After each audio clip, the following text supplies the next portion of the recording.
cuenta que los intervinientes en cuanto a los trastornos hidroelectrolíticos, ¿no? Hablando siempre del sodio y potasio, son el agua, el sodio y el potasio. Cuando ustedes ven en una situación clínica, obviamente van a ver cuando se acercan a un paciente que tiene un desorden hidroelectrolítico, tienen que ver primero los antecedentes, tienen que ver cómo está el sensorio, cómo está el Glasgow, tienen que ver después cómo está el LEC, el líquido extracelular, a través de la evaluación física, ¿no? Por ejemplo, no es lo mismo un paciente con insuficiencia cardíaca que un paciente deshidratado, que un paciente que tiene una volemia normal. Una vez que hacemos esto, vamos al registro del sodio, vemos el sodio. El sodio puede estar levemente disminuido o muy disminuido. Cuando definimos como una hiponatremia grave, menor a 120, ¿está? Menor a 120, y cuando se le suma datos clínicos positivos, que la clínica de la hiponatremia, ¿dónde se evalúa? A ver, ¿en qué órgano? Es neurológico, exacto. Bien, entonces ya sabemos que tiene un sodio de 112, este paciente, tiene potasio bajo, la creatinina normal, y la osmolaridad plasmática, ¿cómo está? Disminuida, baja. Entonces una hiponatremia con hiposmolaridad es hiponatremia hipotónica, ¿no? ¿Está? Hiponatremia hipotónica.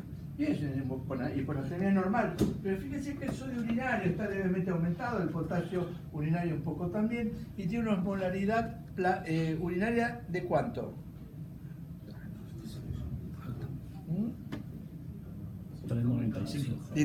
De 3,95. ¿Eso qué es? ¿Bajo, normal? Aumentado. Está aumentada. Bien. ¿Y qué les parece? ¿Por qué puede un paciente tener aumentada la osmolaridad en la orina?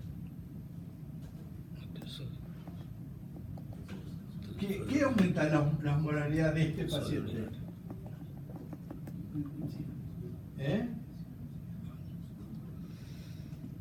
¿Qué le parece? Vamos a recapitular. ¿Qué tipo de hiponatremia es esta? Tiene una hiponatremia euvolémica. La hiponatremia bien euvolémica. Bien. Dentro de las hiponatremias euvolémicas, ¿cuáles son las etiologías más frecuentes? SIGA. Sí. El SIGA es una, bien. ¿Cómo? Ahora, yo les voy a dar dos parangones. Puede ser un SIGA, como también puede ser un ingreso exagerado de agua, por H o por B, por una sobrehidratación, ¿no? O por una polidipsia psicógena. En el caso que sea una polidipsia psicógena, ¿qué es lo que está aumentado? También debe estar aumentado el volumen urinario. Está aumentado el volumen urinario, pero está aumentado el agua libre. ¿Cómo va a ser la orina que se elimina? Con osmolaridad baja. En cambio, en el síndrome inapropiado de hormona antidiurética, ¿qué es lo que pasa? Sí, yo esto lo leí en un libro hace como 25 años y me quedó.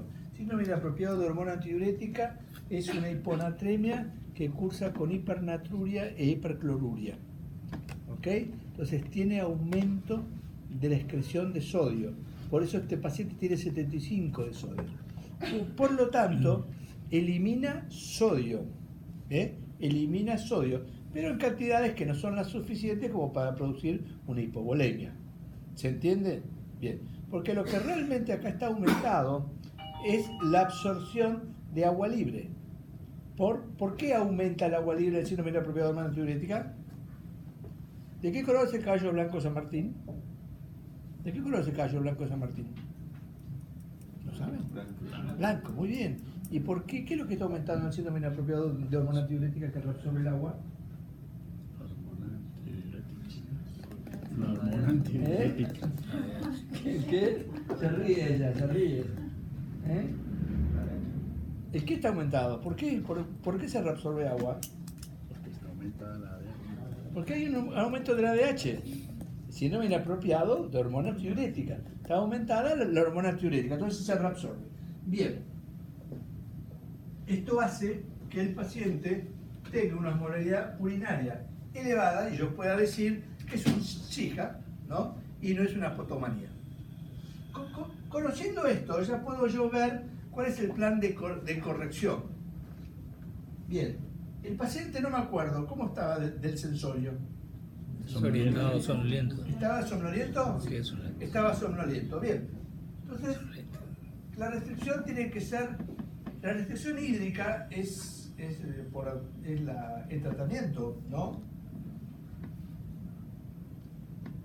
Pero ¿qué pasa? Una restricción hídrica solamente me va a aumentar 2 miliequivalentes en 24 horas el sodio. Estaba a 112, se me va a ir a 114. Esto me aumento acá, si le paso solución salina normal, me va a aumentar 20 miliequivalentes en 24 horas con furosemida. Me va a aumentar 20 miliequivalentes por litro en 24 horas, como mucho. La solución salina más cloruro de potasio, 15 mililitros por 24 horas, se la hago corta. Todo esto va a que el tratamiento de este caso es el de la solución hipertónica. ¿Y por qué es la solución hipertónica? ¿Por qué no le doy solución fisiológica? Pensemos. Estado volémico. ¿Eh? Estado volémico. Primero está eubolémico. ¿Y cuál es el problema? ¿Eh? La manifestación neurológica que tiene. Tendría que ser una corrección un poco más rápida y que... Está bien, pero está bien lo que vos decís, quiero una corrección rápida, pero si yo puedo pasarle 7 litros de solución fisiológica, la aumento rápido. ¿Por qué no le paso solución fisiológica? Si está volémico y le mandamos solución fisiológica, aumentamos más la... Le va a dar más volumen en vez de más... Le doy más volumen, le doy más agua, porque la solución isotónica, ¿qué es? ¿Más agua o más sodio? Es más agua, el 0,9%. Es más agua.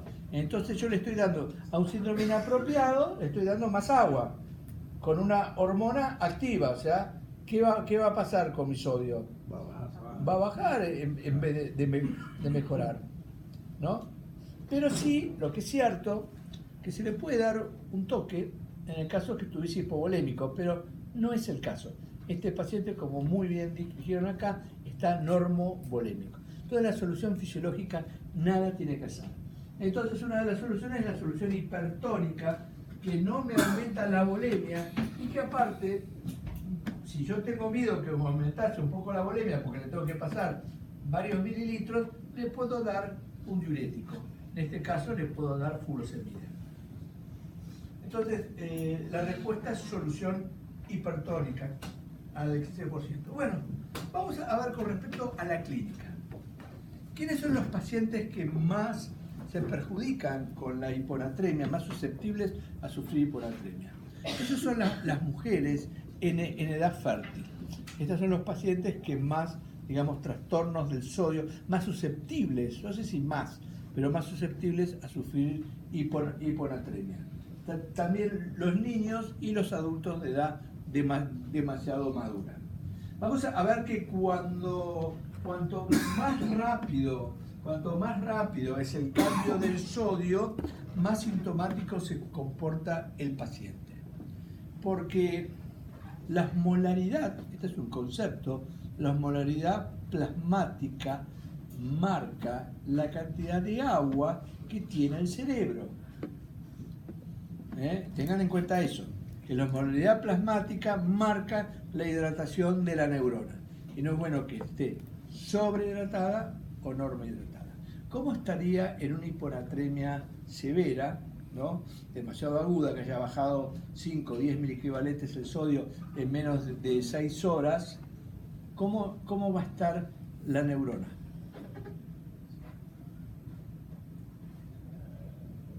Yo tengo una neurona que es normoosmótica y afuera está rodeada por un intersticio que es hiposmótico. ¿Cómo va a estar la neurona en el lapso de pocas horas? Edematizada.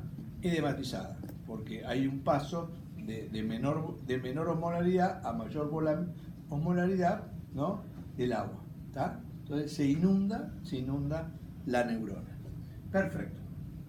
Cuando se produce eso, ¿no?, o sea, cuando se produce en forma brusca o se produce en una cantidad demasiado importante, por debajo de 120 miliequivalentes, empiezan los síntomas. Y cuando llega a 110 miliequivalentes empieza ya un deterioro neurológico con riesgo de vida. Todo esto si se da intensamente y rápido. ¿Está? ¿Se comprende ese concepto? Y vamos a tener que los síntomas son la confusión, el delirio, las convulsiones y por último entramos ya cuando francamente está el edema cerebral presente, edema cerebral, hipertensión endocraniana, convulsiones, coma, herniación cerebral y va al paro respiratorio. Entonces hay que tratar de evitar que el paciente llegue a ese estado. ¿Alguna pregunta hasta acá? Bien. Este es el cerebro, ¿no? Vamos, que quiere esta foto representar un cerebro edematizado. Bien. ¿Cómo hacemos la corrección del sodio? La corrección del sodio tiene dos momentos. Una es corregir el sodio, digamos, en cuanto a sus pérdidas, llevar la natremia a un valor más cercano a lo normal, digamos, tratar de llevarlo a 120, por así decirlo, y otra es corregir la natremia cuando es muy baja, vamos a ponerle sodio de 112, en el caso clínico, o el sodio de 115, y lo queremos normalizar porque el paciente está muy sintomático. Si vos tenés un paciente en coma o convulsivando, aparte de pasarle difenidantoína o levetiracetam, lo que vos quieras, tenés que corregirle el sodio. ¿Cuánto sodio? El sodio, ahí se corrige entre 0.5 a 1 miliequivalente hora, las primeras 4 horas. Esto hace que en las primeras horas, las primeras 4 horas, no podemos superar una corrección de 4 a 6 miliequivalentes. ¿Está? Si yo tengo 112, no puedo pasar más de 116. ¿Se comprende eso? Porque si en menos de 4 o 5 horas yo pasé, le voy a producir daño al cerebro. Daño al cerebro, ya vamos a ver por qué. Entonces, la primera corrección, vamos a llamarlo corrección rápida, se hace entre 0,5 a 1 miliequivalente hora en las primeras 4, 5, 6 horas. Obviamente sin superar nunca los 6 miliequivalentes. Eso lo podemos hacer sin ningún problema. Y luego lo que resta, en las primeras 24 horas, no podemos pasar, les tiro un número redondo, 10 miliequivalentes. O sea, si yo tenía 112, yo no puedo superar los 122. No debo superar los 122. Y no debo superar los 18 miliequivalentes en 48 horas. O sea, 10 en un primer día y 8 en el segundo día. Entonces, acá dice no corregir por encima de los 8 a 10 miliequivalentes litros por día y no dar más de 18 miliequivalentes en las 48 horas. ¿Y por qué es esto? A ver, ustedes más o menos el tema que ya manejan, ¿por qué les parece que tenemos que ser tan cautelosos con la reposición de sodio? Como los daños cerebrales y riesgo de mielitis espontánea. Muy bien, porque puede producir la mielitis espontánea, ¿no? Que es un cuadro neurológico bastante severo y puede llevar a la muerte en el 50% de los pacientes o quedar con graves secuelas. Entonces, como dice acá la diapositiva, no pasar entre los 8 y los 10 miliequivalentes, porque viene la mielitis espontánea, o lo llama ahora la desmineralización osmótica, porque no solamente afecta la protuberancia, sino afecta otras partes del cerebro. Y acá yo les explico por qué no hay que sobretratar al paciente con hiponatremia.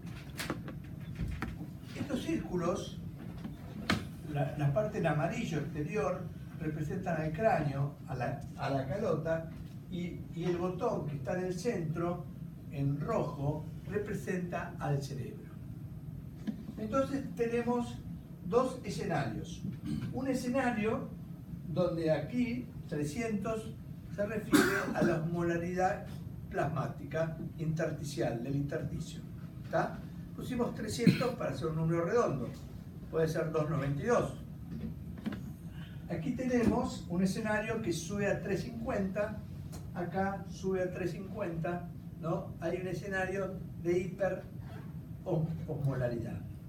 Como el escenario es de hiperosmolaridad, ¿qué es lo que pasa con el agua dentro del cerebro o de la neurona? Sale, muy bien. Entonces, ¿qué se produce? Un encogimiento del cerebro. ¿Ven acá? Bien. Lo mismo pasa cuando el cerebro tiene un medio normoosmótico, pasa a un medio hiposmótico 250. Como todos sabemos, el agua va a ir a donde hay más osmolaridad. ¿Se entiende eso? Esa osmolaridad se mete dentro de la célula y produce una inundación celular, ¿no? Llevando a una hinchazón, a un edema cerebral. Como la naturaleza es sabia, la naturaleza inmediatamente comienza a poner un sistema de autorregulación osmótica. Esto quiere decir que si yo acá, el cerebro lee que está afuera, ¿no? Hay mucha agua, que está muy osmótico. Lo que pasa, no se puede sacar el agua hacia afuera, por más que escupa el paciente, o ¿qué es lo que puede hacer? Entonces el cerebro, realmente muy inteligente, ¿qué es lo que hace? Empieza a eliminar, ¿no?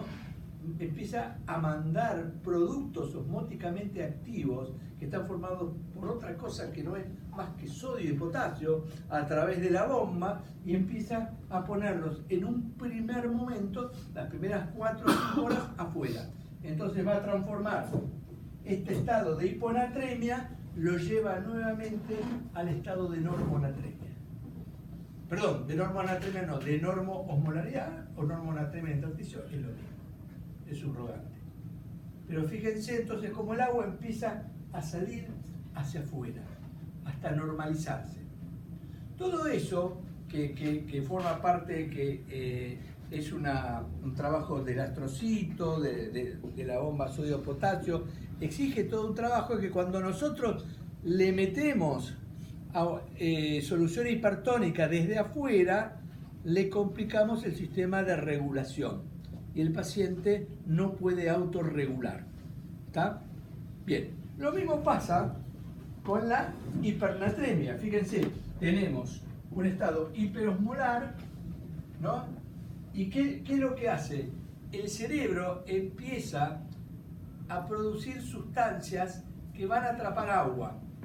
Entonces empieza a a disminuir su osmolaridad, ¿no?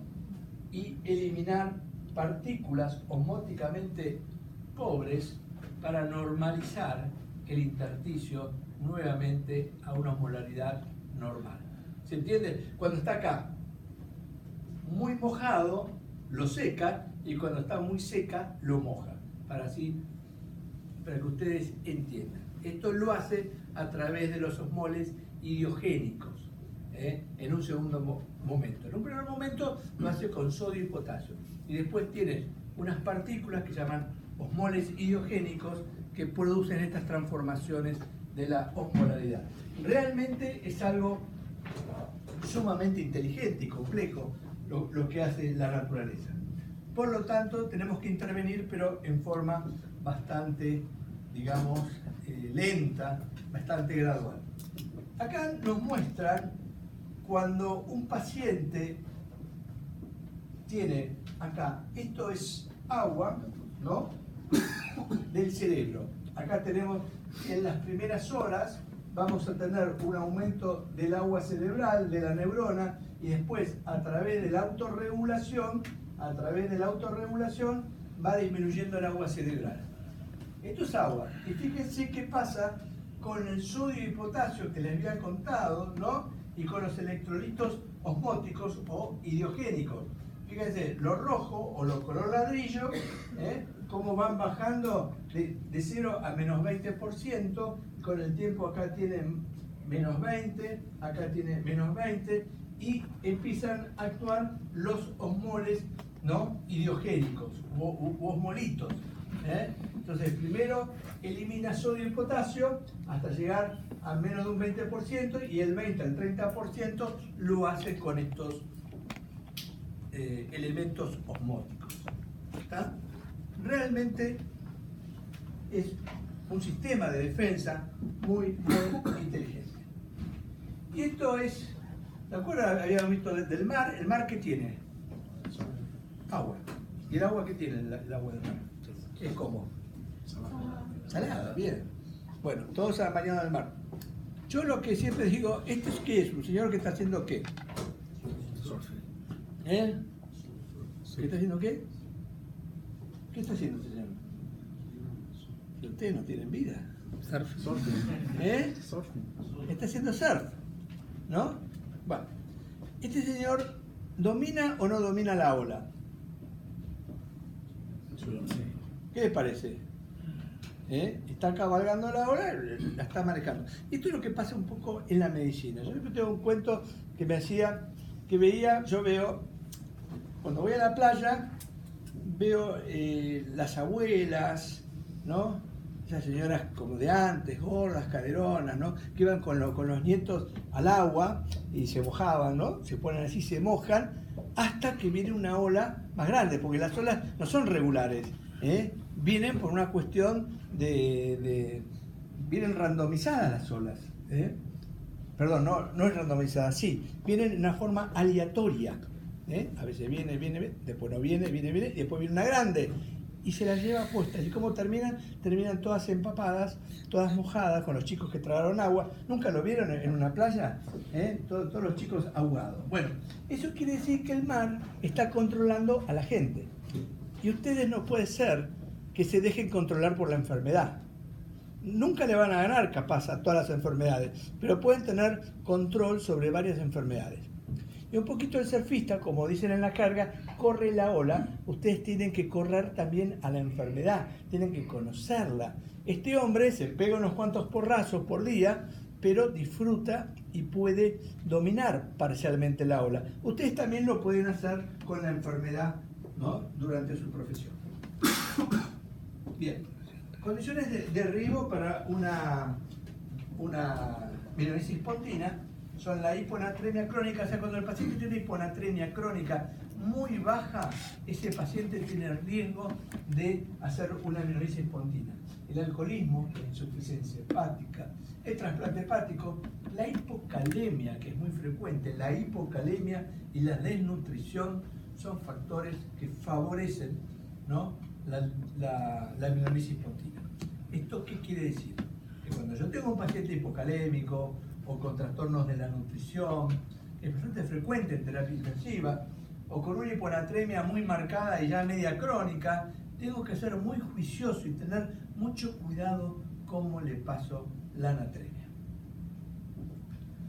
Pero hasta aquí, yo creo que lo único que hice con ustedes fue informarlos. Les transmití una serie de conocimientos, mejor dicho, de información. Pero si ustedes tuvieran que tratar a un paciente, capaz no sabrían cómo. Tienen los números, pero no saben cómo. Yo a mi hijo traté muchas veces de enseñarle con un libro a andar en bicicleta y nunca logré que anduviera en bicicleta. Hasta que le compré una bicicleta. Me di cuenta que tenía que comprar una bicicleta. Que por más que le explicara cómo se andaba en bicicleta, el chico no me aprendía y se lastimaba. Cuando le compré una bicicleta y lo acompañé, ahí empezó a aprender. Y esto es un poco lo que pasa en la medicina, que lamentablemente no podemos enseñar todo, ¿no? Pero algunas cosas como estas sí se pueden enseñar, y esto hace al tratamiento del hiponatremia. La reposición de sodio es algo bastante azaroso, como este señor, ¿no? Vamos a ver que tenemos que ver fundamentalmente la etiología de la hiponatremia. A veces es difícil. Tenemos que conciliar con la autorregulación cerebral, ¿no? Y tenemos que ver el tema de la acuaresis. ¿Saben lo que es la acuaresis? La acuaresis no es otra cosa que la cantidad de agua libre que pierde un paciente por la orina. O sea, para el tratamiento de las hiponatremias no es lo mismo que un paciente orine poco a que orine mucho. ¿Se comprende? Hay que tener mucho cuidado con eso. Y ya les voy a ir mostrando por qué. Otra de las cosas fundamentales para lograr tener cierta seguridad en el tratamiento es monitorear el sodio por lo menos cada 4 a 6 horas. Eso de que le pido un ionograma para mañana, no. O para la noche, tampoco. Hay que monitorearlo continuamente. Estas son las soluciones que se pueden dar. La solución al 3%, que está formada por 513 miliequivalentes de sodio, la solución salina 154, el rigen lactato 130 y la dextrosa tiene 0. Estas son las soluciones que yo puedo usar para tratar los trastornos del sodio en su forma de hiponatremia o hipernatremia. Tratamiento de hiponatremia. Yo les voy a dar dos tipos de tratamientos. Un tratamiento hecho a medida, de confección, fácil, son los que, esto de la escuela europea, ¿no? Y dice lo siguiente, dice que hay que administrar frente a una hiponatremia sintomática, ¿no? Sintomática, hay que administrar 150 mililitros de la solución hipertónica del 3% en 20 minutos. Ahí lo que vamos a hacer es vamos a chequear el sodio plasmático, ¿no? En el ionograma, obviamente, y si no llegamos a donde queremos, le damos otros 150 mililitros de solución hipertónica al 3%. Son fluidos que se va tirando solución hipertónica en 20 minutos. Esto, en la lógica, en una o dos bolos que le hagas de cloruro hipertónico, te va a aumentar el sodio en 5 miligramos. Por eso hay que hacerlo bastante espaciado. No conviene pasar más de 3 miliequivalentes. Perdón, más de 3 bolos. Que tiene que llegar, cuando les pasa casi medio litro, ya tienen que llegar. Hay otros expertos, ¿no? Que dicen, no, pará, es peligroso esto, te puede pasar. Pásenle solamente 100 mililitros de cloruro de sodio al 100 mililitros al 3% en 10 minutos, ¿no? Y así pasarlo 3 veces cuando hay urgencia y corregir el sodio plasmático entre 4 y 6 miliequivalentes. Es lo mismo. Te pones a pensar, es lo mismo. Entonces, lo que ustedes tienen que tener en cuenta que nunca hay que pasar los 10 miliequivalentes en las primeras 24 horas. Y si el paciente tiene factores de riesgo para una menorisis pontina, deben no aumentar más de 8. Algunos autores hasta hablan de 6. O sea, son muy cautos a la hora de hacer la corrección.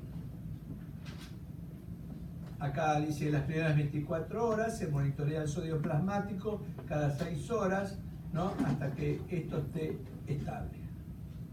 Vamos para atrás. En pacientes que tienen síntomas del sistema nervioso central, ¿no? Hay que lograr un aumento rápido entre las 2 y 4 horas, a eso muy rápido, ¿no? De aumento del sodio entre 4 a 6 miliequivalentes por litro.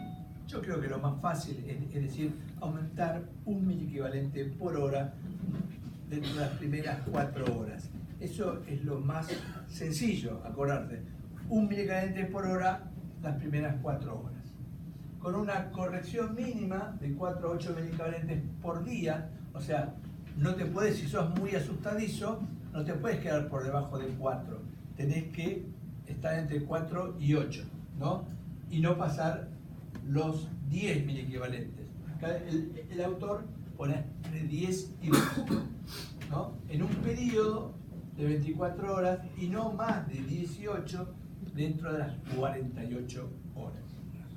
Copienlo, grábenselo.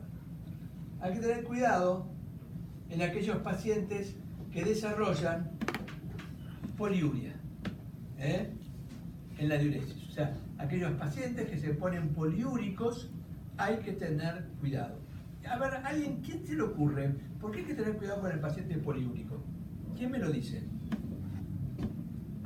¿Por qué? ¿Qué tiene que ver la poliuria en todo esto?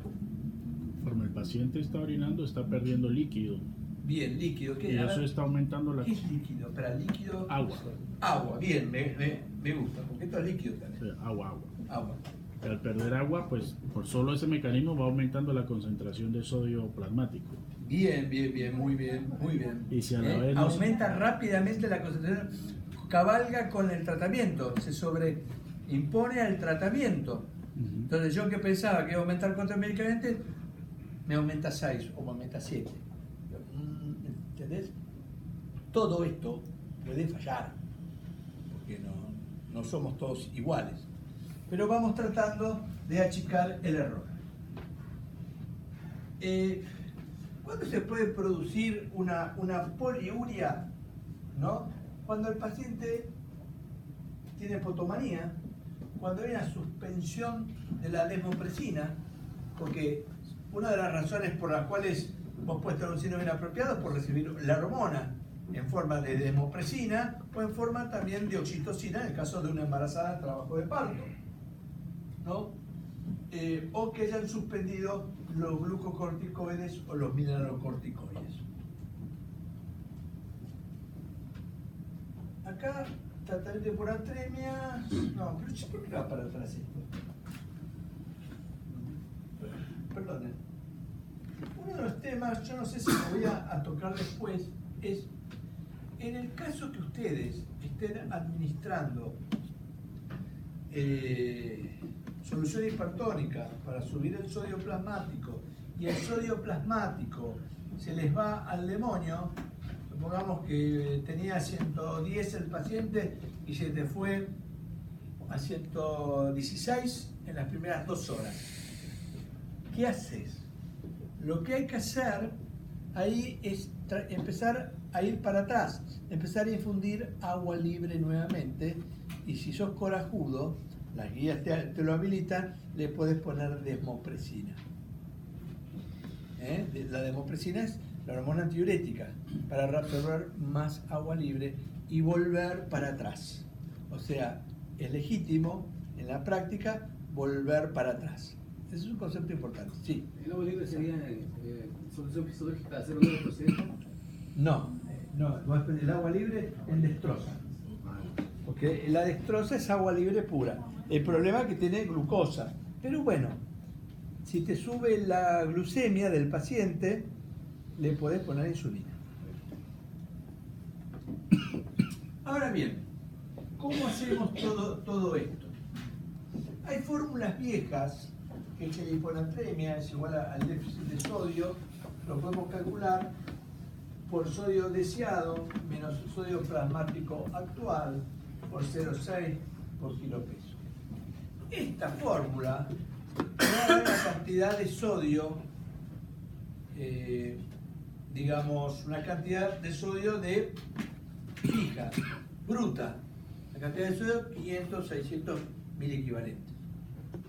Ahora, ¿yo qué hago con este ladrillo de sal que tengo en la mano? ¿Se entiende cómo se lo paso? Ese es el problema. Esto hizo que estas fórmulas hayan quedado un poco anticuadas porque no nos dan una solución. La solución la trajo, como siempre, chicos, hay un argentino que trae soluciones, y este fue el doctor Adrogué. Inventó un modelo predictivo matemático que nos puede decir cuál va a ser el cambio del sodio plasmático según la cantidad de solución que yo le pase. Entonces, esta fórmula se llama la fórmula del cambio del sodio plasmático, que creo que la tienen en los teléfonos, ¿no? Que consiste en lo siguiente, que es igual a la diferencia, resto, de la cantidad de sodio que le paso en una infusión menos el sodio del paciente dividido el agua corporal total más 1. El más 1, ¿de dónde viene? ¿Qué les parece? Estamos hablando de peso. A ver si hay alguien que piensa matemáticamente. Yo estoy hablando de agua corporal total. ¿Cómo se calcula el agua corporal total? El peso del El paciente. 60% del peso por el peso total del paciente. Perdón, el 0,6, ¿no? Por kilo peso. Coeficiente 0,6, que es el 60%, ¿no? Del agua corporal. Para los hombres, 0,5 para las mujeres y 0,5 para los gerontes. ¿Está? Bien, el litro es el litro que yo le paso con la solución. Porque esta fórmula está expresada en litros. ¿Está? Bien. Ahora le voy a mostrar cómo usarla. La fórmula, infusión de sodio menos el sodio sérico dividido el agua corporal total más 1, cambio del sodio sérico. Esto es lo mismo que les dije de cuáles son las soluciones que ustedes tienen en el mercado. Una cosa importante, no sé si lo saben, es que cuánto tiempo permanece una solución en el plasma, en el intravascular. La solución hipertónica, el 100% a la hora está en el plasma. La solución fisiológica a la hora está en el plasma. El Riegel lactato el 97%. Y a medida que va cayendo la concentración de sodio, vemos que hay menos plasma, 73 con el Riegel lactato, ustedes saben que tiene 130 solamente de sodio, y el dextrosa, que no tiene sodio, solamente se mantiene en la primera hora el 40%. Por lo tanto, ustedes para expandir, expanden de acá para arriba. Expanden con solución fisiológica o con hipertónico de sodio. En trauma se usa hasta el 7%. Bien, vamos a seguir. Tratamiento de la hiponatremia sobre el tratamiento. Acá es un poco lo que yo decía, que se pueden usar, ¿no es cierto? Primero te dice, cuando te pasaste de los 10 en el 24 horas y 18 en las 48 horas, consultar con un experto, administrar solución de dextrosa al 5%, ¿no? Y se puede usar desmopresina para reducir el sodio plasmático. O sea, lo pueden, si se fueron a 116, lo pueden volver a bajar a 112. Eso no hay problema. Bien. Vamos a ver cómo lo hacemos. Este es el caso que yo le decía de la poliuria, ¿no? Cuando el paciente empieza a perder. Esta es la fórmula que yo lo representé con un gráfico para que sea más ameno. Esta es la fórmula original de Adrogué. Y fíjense cómo el potasio interviene en la fórmula. Es el sodio infundido, en un caso de un hipertónico. ¿Cuánto sodio tiene el hipertónico? 513, más la cantidad de potasio que yo le quiera poner. O sea, ojo, cuando ustedes quieren reponer sodio y aparte el paciente está hipocalémico, deben tener en cuenta también el potasio, porque el potasio, como les dije en la primera clase, tiene carga osmótica, igual que la del sodio. Entonces son parejos. Sodio más potasio, menos el sodio sérico del paciente, dividido el agua corporal total más 1. Ahora, para ver cuánto sodio pierde, mejor dicho, me va a aumentar el cambio sérico según mi diuresis va a ser igual a el sodio en sangre menos el sodio y potasio perdido por orina. ¿Se entiende acá? La fórmula es diferente. Acá se invierte la fórmula. Entonces tenemos el sodio plasmático menos el sodio de la solución, de la bolsa. Si quieren, piensen en la bolsa de orina, cuánto sodio y potasio tiene la bolsa de orina. En la otra, si ustedes recuerdan el dibujo, tienen una bolsa acá.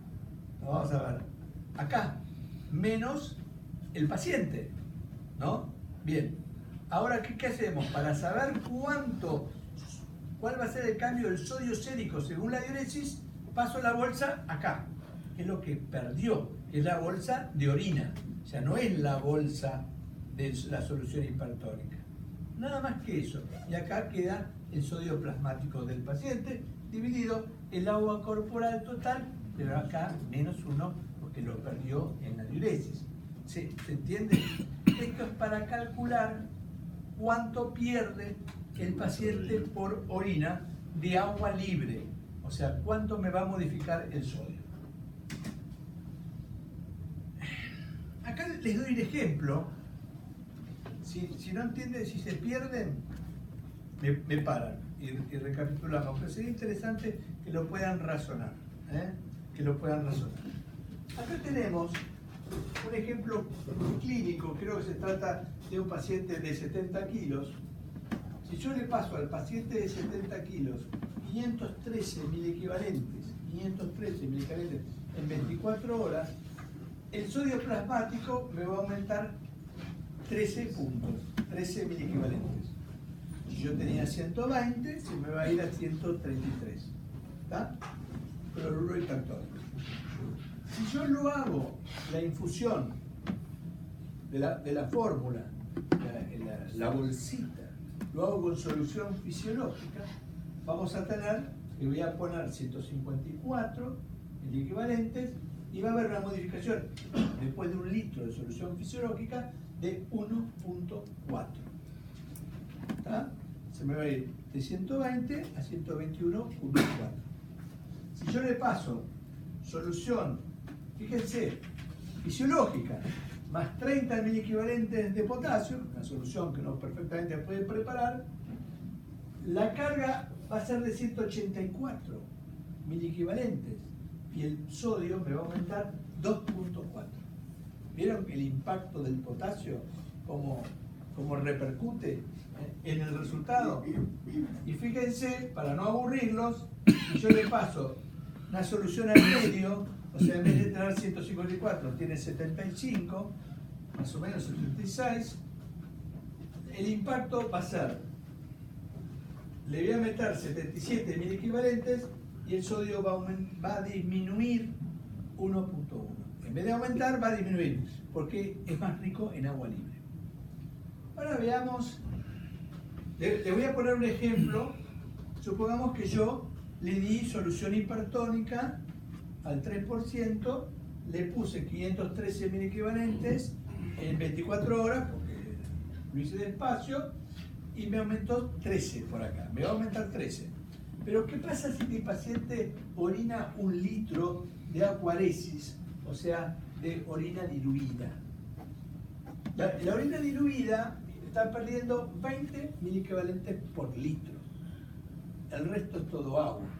Por lo tanto, lo que me va a producir es un aumento de 3.1 del sodio plasmático. Se concentra el plasma. Cuando pierde 1 litro casi de líquido puro, me va a aumentar 3.1. Y fíjense que se me complica la existencia porque este 3.1 lo tengo que sumar al 13 de acá. Ya son 16.1 que aumentó el sodio. Estamos hablando solamente de 1 litro de pérdida. Imagínate si orina 2, 3 litros, 4 litros. Un desastre. ¿Se entiende esto?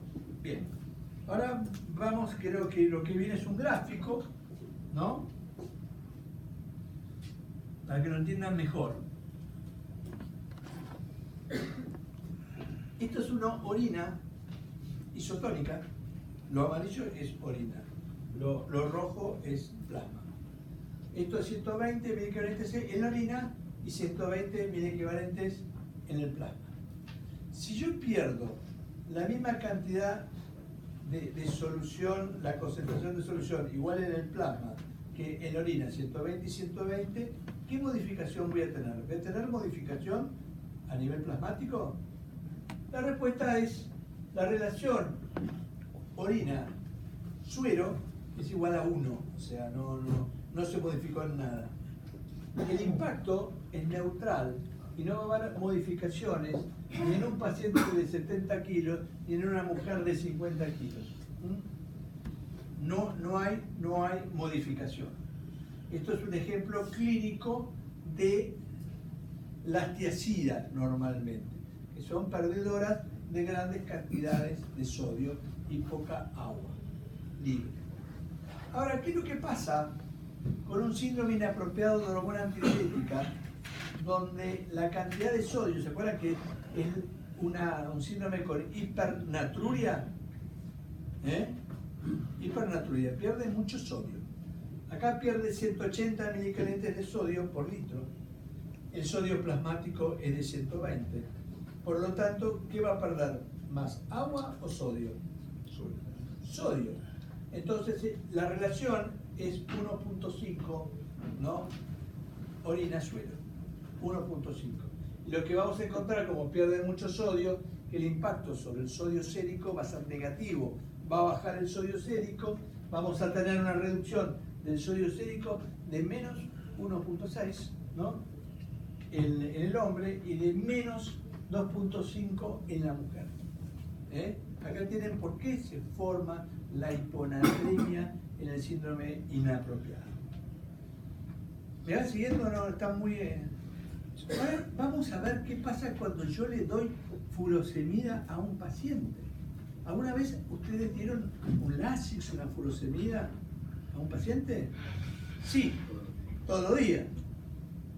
Vamos a ver qué le pasa al paciente. Cuando yo a mi paciente le aplico un Lasix o una furosemida, lo que voy a tener es que voy a formar una orina que va a tener solamente, en este caso, poca cantidad de sodio. O sea, vamos a tener 60 miliequivalentes de sodio en la orina y el resto del litro va a ser rico en agua libre. Y acá vamos a tener 120 de sodio en el plasma. Entonces vamos a ver que la relación es de 0,5 menor a 1. Pues tenemos 60 acá y 120 acá. 60 dividido 120 es 0,5. Y cuando la relación es menor a 1, quiere decir que voy a perder sodio. Entonces, como voy a perder agua.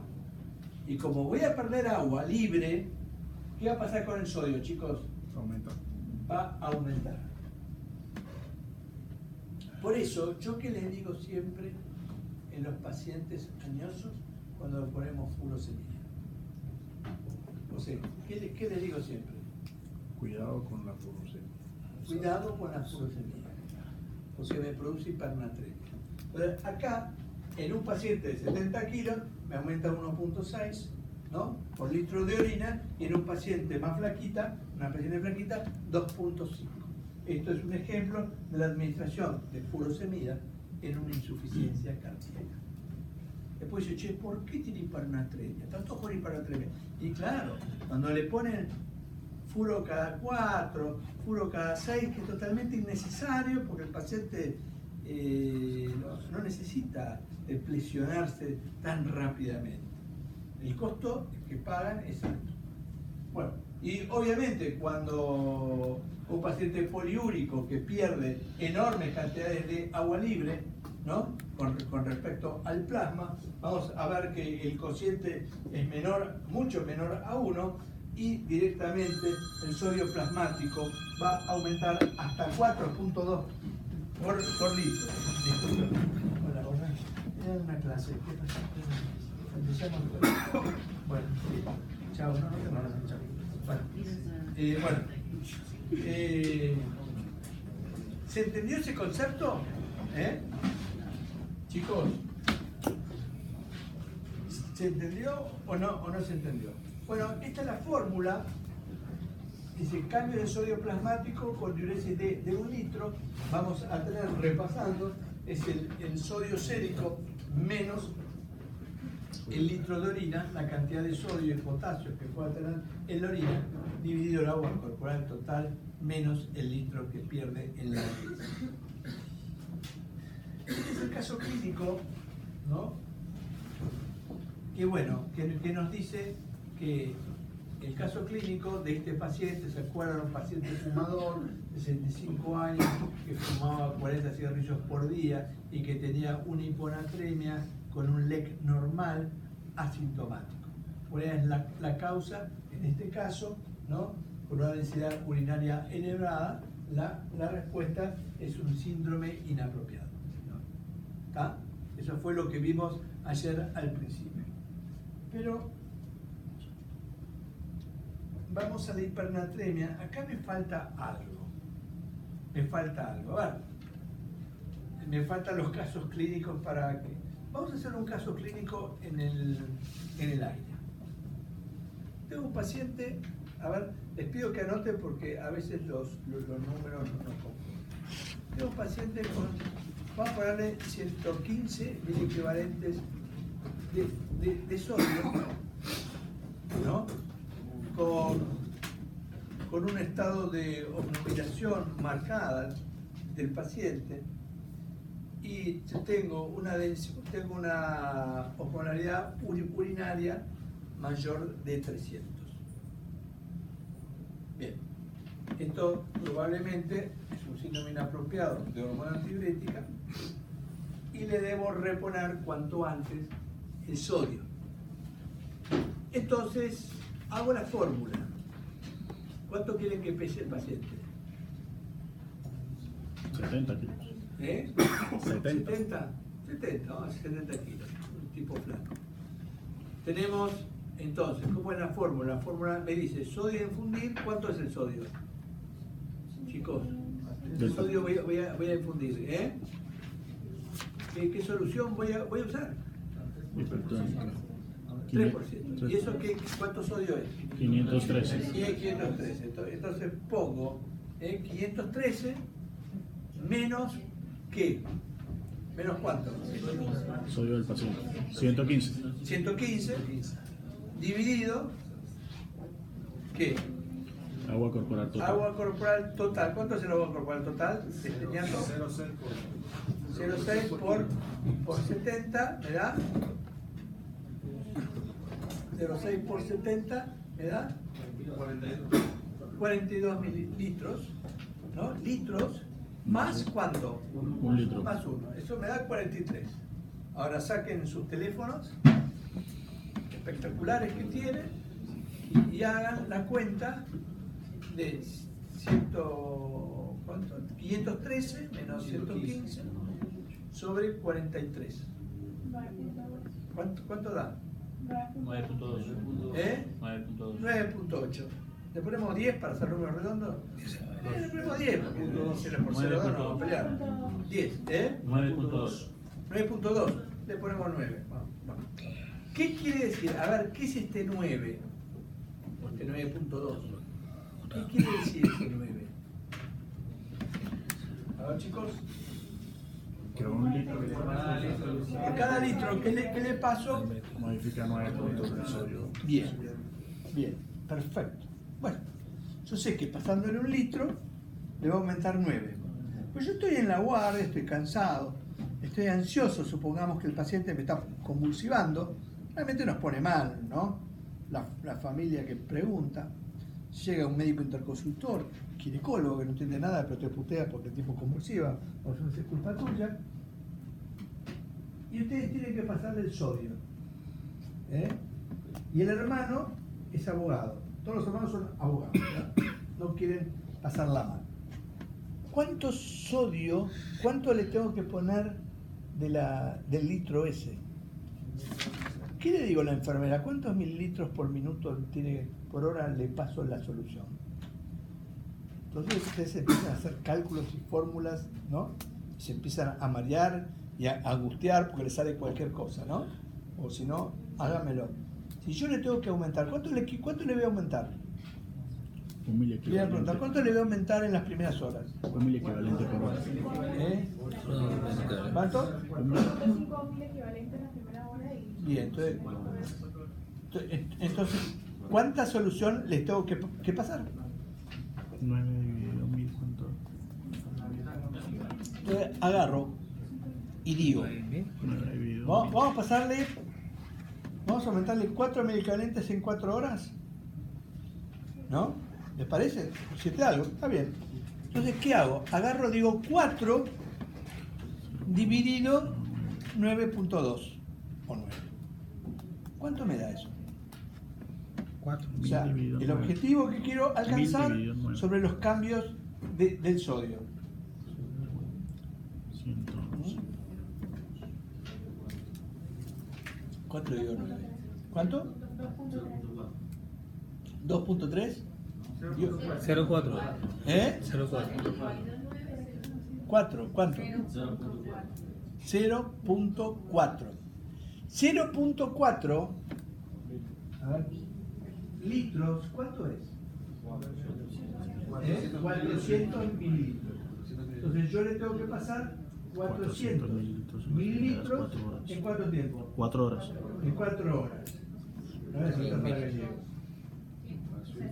¿Cuántos mililitros hora le tengo que pasar al paciente? 100 mililitros. 100 mililitros hora. Bueno, vos le pasás el 100 mililitros hora y ahora, porque estás ansiosa, a las 3 horas le pedís un hierograma para ver dónde estás parado. Para no pasarte demasiado. Si le querés pedir a las 2 horas, mejor todavía, está más seguro. Si le pedís cada 4 horas, si no la bioquímica te mata. Te está pidiendo mucho, pero le vas fijando. Bien. Y después le pones el resto, ¿cuánto queda? 6 mililitros. No, 60 mililitros. No, disculpa, 600 mililitros le queda pasar en 24 horas. ¿Se entiende? Sí. Es muy sencillo. Todo esto que hicimos no es otra cosa. Una vez con un ingeniero lo estuvimos estudiando y me dijo, che, pero esto es una letra simple. Sí. Nada más. Es una estupidez. Entonces, para no pensar, porque está bueno trabajar sin pensar, el objetivo, 4 equivalentes, sobre el cambio del sodio plasmático. Y te da la infusión que le tenés que pasar. Bien. Bueno, este es un ejemplo. Ahora vamos a la hipernatremia. La hipernatremia es muy común en la internación. Es pura iatrogenia. La hipernatremia es un marcador de mala calidad de atención, ¿no? Se debe fundamentalmente a la falta de aporte de agua, abuso de diuréticos y aumenta la mortalidad. Es mucho más jodida la hipernatremia que la hiponatremia. Pero la gente le da menos atención, le presta menos atención a la hiper que a la hipo, ¿no? Bien, no sé por qué. Entonces, el tratamiento es reponer agua libre. Reponer agua libre, ¿no?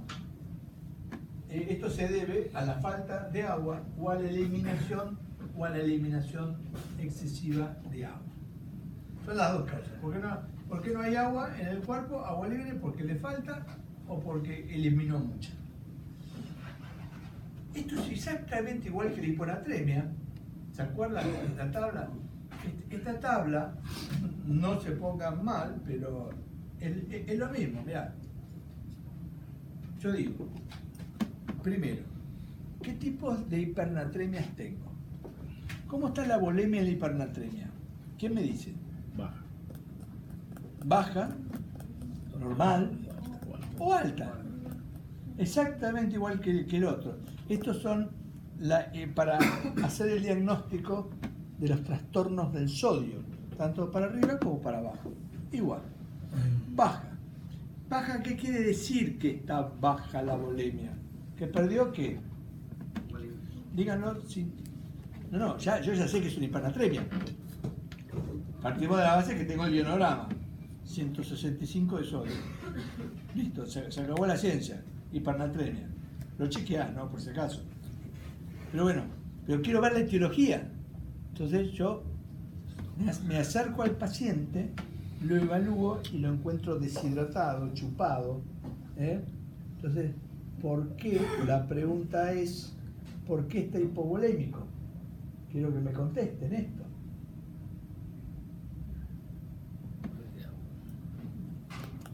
¿Porque no le dieron agua o porque perdió? ¿Porque perdió? Perdió. Está bien, una buena respuesta. Perdió. ¿Qué perdió? Agua libre. ¿Qué les había dicho? ¿La volemia de quién depende? ¿De quién depende la estructura de la volemia? Del sodio, muy bien, del sodio. Entonces, esto es una hipernatremia, obviamente le falta agua libre, eso estamos todos seguros, pero también le falta sodio. Por eso se achicó el paciente, porque su estructura, su esqueleto disminuyó, ¿sí? Por falta de sodio. Bien, y esto se puede ver exactamente igual que la otra, le digo para que no se hagan lío, causas renales y extrarrenales. Las extrarrenales, si no pierdes por la orina, pierdes por el aparato gastrointestinal, ¿no? A través de los vómitos, diarrea y fístulas. Estos son vómitos y diarrea y fístulas, generalmente de intestino alto, que pierden mucha agua libre y también pierden sodio. Entonces van a ser hipovolémicos.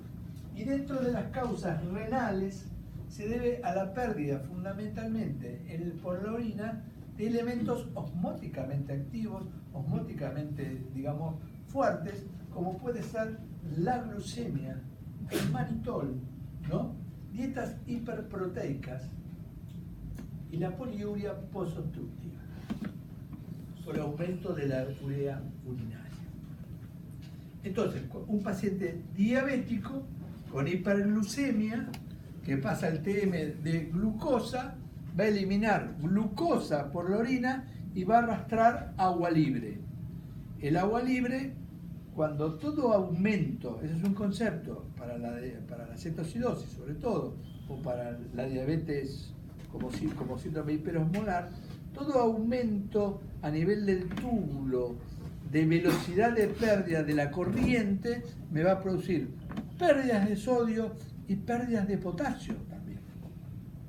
Por eso siempre hay que reponer el potasio en las hiperglucemias, por una cuestión osmótica. El manitol es como la partícula de glucosa, arrastra el agua libre, arrastra el sodio, arrastra el potasio.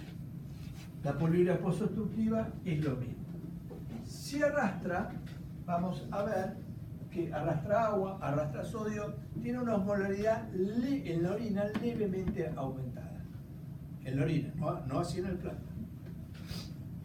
La diarrea, obviamente, va a tener, como está deshidratado el paciente, va a tener la diarrea, los vómitos, etc., va a tener una osmolaridad alta. Esto, si no queremos medir osmolaridad, como le hemos dicho, porque no pueden, lo hacemos con el sodio. Pérdidas gastrointestinales, sodio bajo, menor de 20. Muy sensible para el diagnóstico. Y cuando la osmolaridad es por pérdidas renales, la osmolaridad es alta. Igual, exactamente igual que en la hiponatremia. ¿Coincidencia?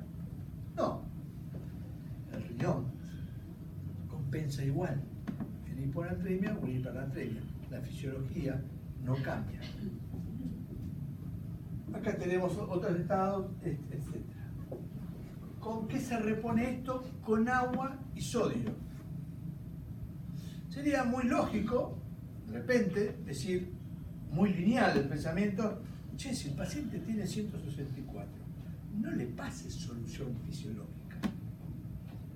Le estás pasando sodio. No es que esté hipernatrémico, está hipernatrémico, pero sodio le falta. ¿Cómo se llama? Es así. Una cosa es hablar del sodio corporal total, que es lo que le falta, y otra cosa es hablar del sodio plasmático, que no es otra cosa que la relación del agua con el sodio. ¿Se entiende? Son dos sodios diferentes. ¿Está? Bien. Esto se arregla con agua y sodio para sacarlo de la hipovolemia, que no es bueno estar hipovolémico. Luego tenemos la normovolemia, el paciente que ustedes lo ven y está normovolémico. Y acá los voy a hacer recordar algo que a mí me fascina ver, realmente me parece algo sorprendente, que es el caso, las pérdidas pueden ser renales o extrarrenales. Cuando son renales, estamos frente a la diabetes insípida. La diabetes insípida, todos saben, es el déficit de la hormona antidiurética. Puede ser central, porque no sé, alguien mató al cerebro, a la hipófisis, o se la llevaron puesta en una cirugía, o el paciente está en muerte encefálica. ¿Alguno de ustedes tuvo un paciente de muerte encefálica? Chicos, sí. Bien. Y los pacientes en muerte encefálica tienen algo que empiezan a hacer con la diuresis a las 48 horas. Empieza a aparecer poliúricos. ¿Por qué? Porque debutan con una diabetes insípida central. Y a mí lo que me llamaba la atención en la diabetes insípida central, que eran pacientes que empezaban a orinar, y dígame si miento, 2, 3, 4, 5, 6, 7, 8 litros por día, una diuresis que era de color cristal de roca, ¿no? Transparente, con una densidad urinaria bajísima de 1005, con poco sodio en la diuresis, y el tipo perdía, y vos lo mirabas y estaba siempre igual, se mantenía normotenso, ¿no? Dice, ¿cómo hace el tipo para mantenerse? Yo pensaba, porque todo esto yo lo pensé en algún momento. Yo pensaba, ¿cómo puede ser que el tipo esté perdiendo toda esta cantidad de líquido y no se le mueva casi la presión arterial? ¿Cómo puede ser esto? ¿Y saben por qué? Y ahí está la demostración, que nadie me cree cuando lo digo. El sodio corporal total es el encargado de mantener la volemia, y no el agua. Este es un caso buenísimo para verlo. Ver o reventás, creer o reventar. El tipo pierde agua libre, pierde poco sodio. Obviamente, después de 2 o 3 días que lo tenés orinando por el sodio que perdió, empieza a ir a la hipovolemia, insuficiencia renal, bla, bla, bla. Pero en las primeras 24 horas, fíjense que no hay grandes cambios. Diabetes insípida. Por eso en la diabetes insípida vamos a tener un sodio bajo, una densidad urinaria baja. Lo mismo pasa en la deshidratación por malnutrición, ¿no? Cuando son poliurias que el paciente hace porque no tiene, en el intersticio, no tiene osmolaridad. Entonces se orina todo. La reposición de agua libre es el tratamiento. Acá sí, agua libre. Y luego la hipervolémica, que es rara, que puede deberse a la intoxicación por bicarbonato de sodio, ¿no? Frente a una resucitación cardiopulmonar, cuando se abusa de la solución hipertónica de cloruro de sodio, por ejemplo, en el trauma. Antiguamente en el trauma se decía que había que reponer para edema cerebral, etcétera, con soluciones hipertónicas hasta el 7%, y la ingesta de agua de mar, que es una cosa realmente muy extraña. Todo esto me va a producir una osmolaridad urinaria elevada, obviamente porque tiene una carga de sodio enorme, pero me va a hacer perder agua libre, ¿no? Y son sustancias pobres en agua libre, como es el bicarbonato de sodio o el agua de mar o el hipertónico. Bien, y ahora vamos a hacer otra vez otra práctica de cómo le reponemos agua libre a nuestro paciente. Primera pregunta es, ¿con qué le repongo agua libre? ¿Con qué le repongo agua libre? Con dextrosa, ven acá dicen dextrosa. Podemos usar otras soluciones hipotónicas, como por ejemplo, se puede usar la solución fisiológica la solución Eso al medio. de cloruro de sodio al 0,45 al medio. Hay algunos que hasta usan agua destilada cortada con un poco de que medio chancho, pero se le puede poner un poquito de hipertónico para que no precipite, ¿no? Se pueden usar todas esas diluciones. ¿Por qué vía conviene pasarlo? Oral. La vía puede ser oral o por sonda nasogástrica. Son pacientes que tienen trastorno del sensorio. Por lo general, yo no creo mucho en la sonda nasogástrica porque nunca pasa bien. Prefiero las soluciones por vía endovenosas. Creo que la dextrosa es lo más sencillo, ¿no? Y si hace hiperglucemia, lo corregís con insulina.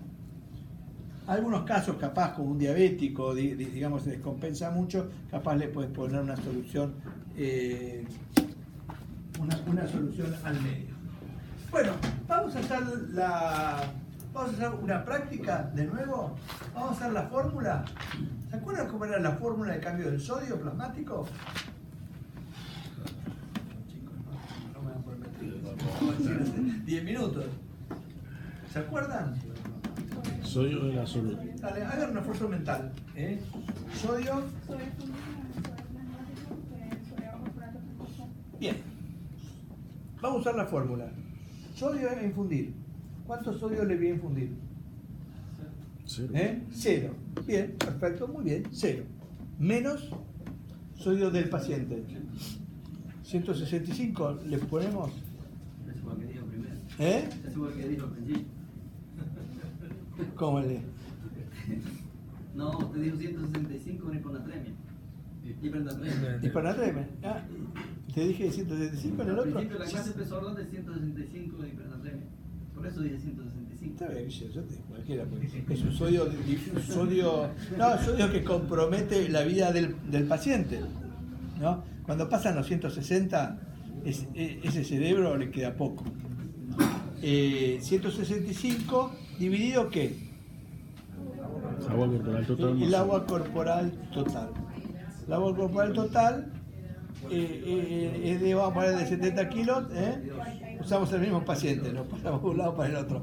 De 42 más 1 litro de agua, 43. ¿Cuánto me da eso?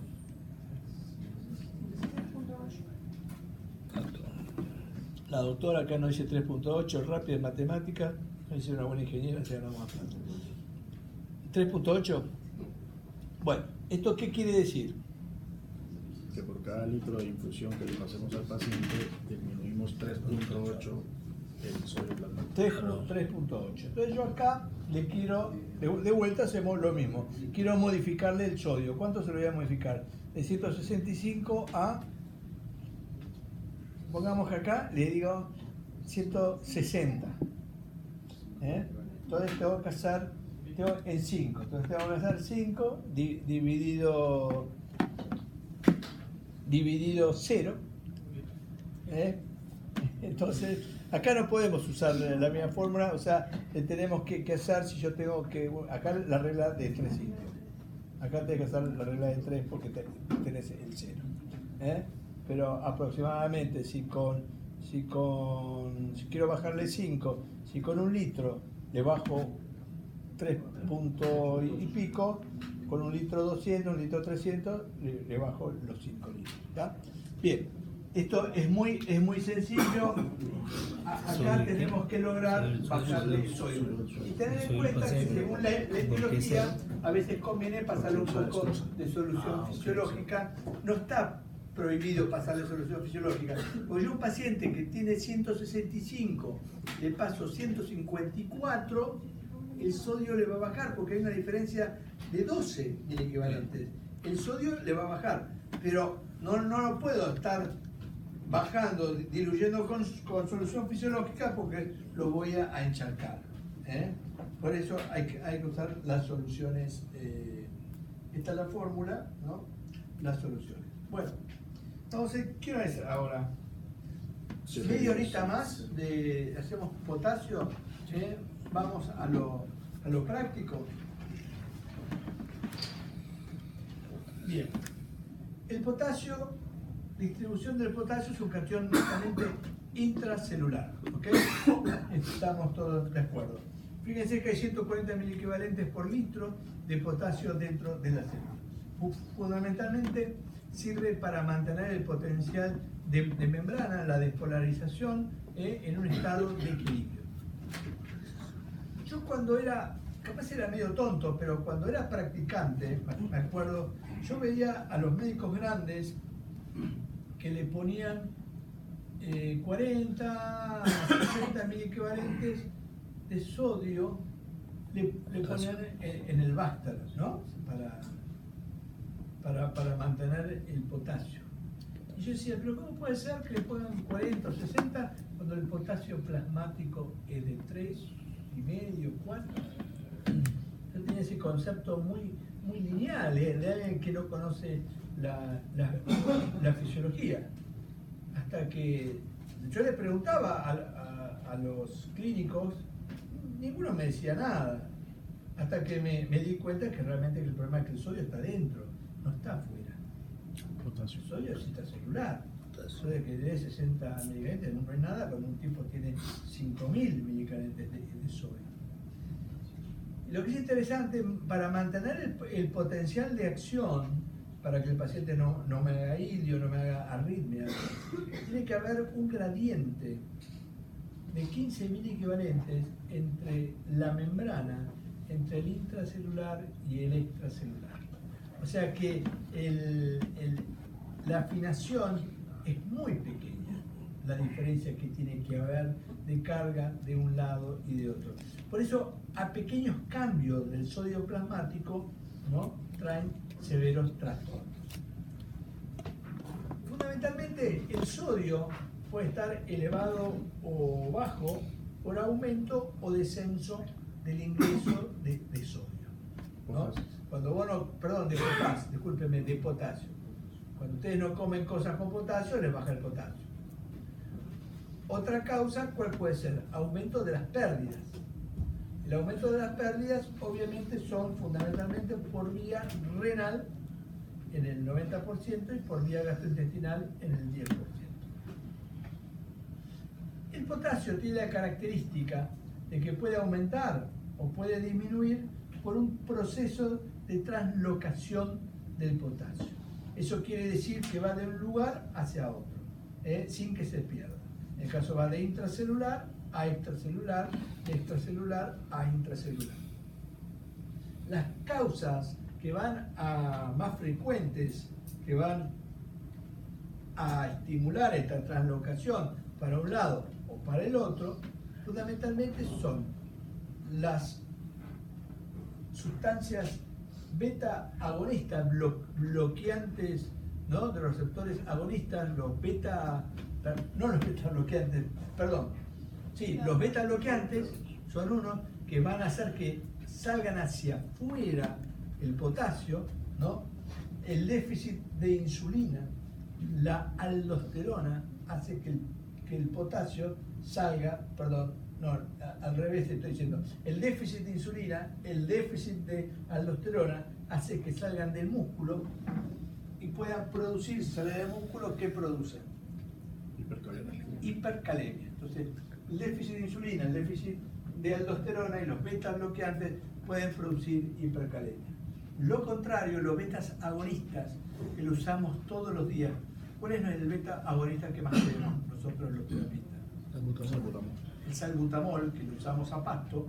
El salbutamol disminuye bastante el potasio, la insulina disminuye el potasio y la aldosterona disminuye el potasio porque lo hace salir del plasma para meterse dentro del músculo, ¿no?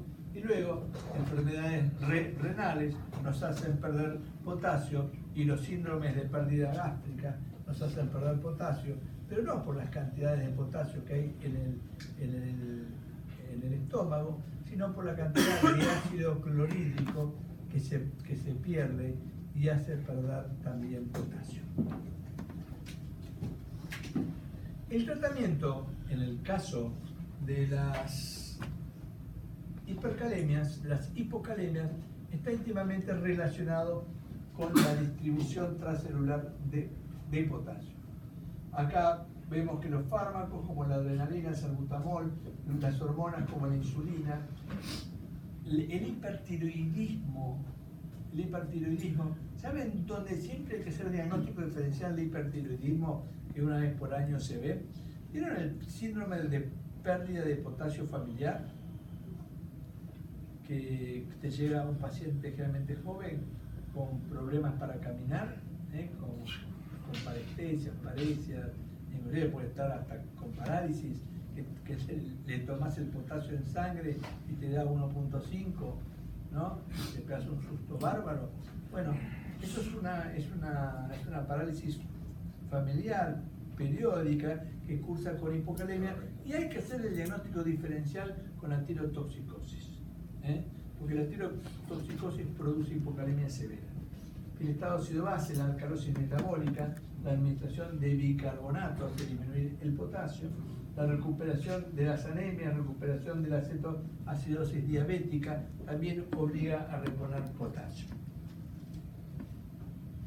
Las etiologías de la hipocalemia, bueno, ya las había dicho rápidamente, de diarrea, de causas gastrointestinales, el adenoma velloso, recuerden así como un tip de buena medicina, las pérdidas renales, hiperaldosteronismo.